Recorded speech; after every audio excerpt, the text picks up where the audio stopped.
If you search the word Ashura in the Google image section, you will probably come across images that are extremely disturbing. Heart-wrenching pictures of people who are mourning for Imam al-Hussein by harming themselves in different ways. This is the image that some media would like you to have of Islam. An image of ignorance and violence, of a religion that, in truth, its prophet invited people to think and be kind. Now the question that arises here is, what is the story behind these photos? Are they made by Photoshop? Or are the people in these pictures not Muslims? The answer is no. The photos are completely real, and the people whose pictures you catch sight of are Muslims who did this for the love for Imam al-Hussein. So what's the deal?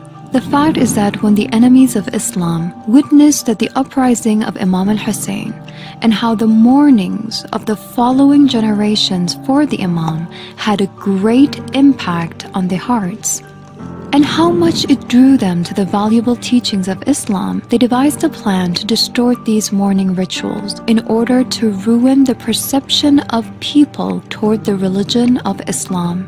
One of the steps they took toward this objective was to exploit some simple-minded Muslims. They promoted the use of machetes and razor chains and even distributed these tools among the mourners. This is while this type of mourning did not even exist during the time of the Imams, and even now, our religious leaders, by relying on authentic Islamic teachings, have declared these behaviors as unlawful. Their next attempt was to create alterations in historical events and fabricate facts to create resentment in the hearts of the people toward the uprising. For example, Imam al-Hussein killed 300,000 people on the day of Ashura, and his brother Abbas killed 25,000, all from the enemy's army. However, in addition to the fact that it was simply not possible to kill so many people in that short period of time, this issue has been clearly proven in history that Imam al-Hussein's aim in the uprising was to reform the society, not to slaughter people.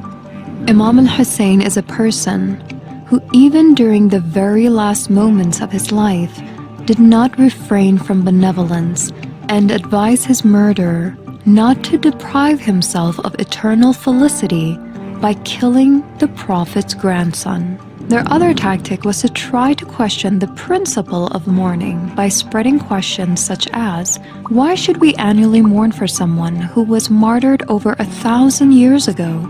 When we lose our loved ones, how many times do we hold a memorial ceremony for them? And things like that. The answer is that mourning for Imam al-Hussein is more than a memorial ceremony.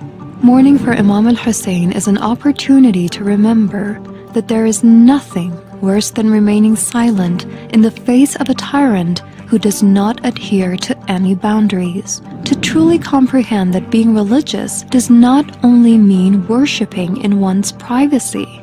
And a true believer is someone who, by following the example of Imam al-Hussein, feels responsible toward the society and is ready to sacrifice their life for the sake of God.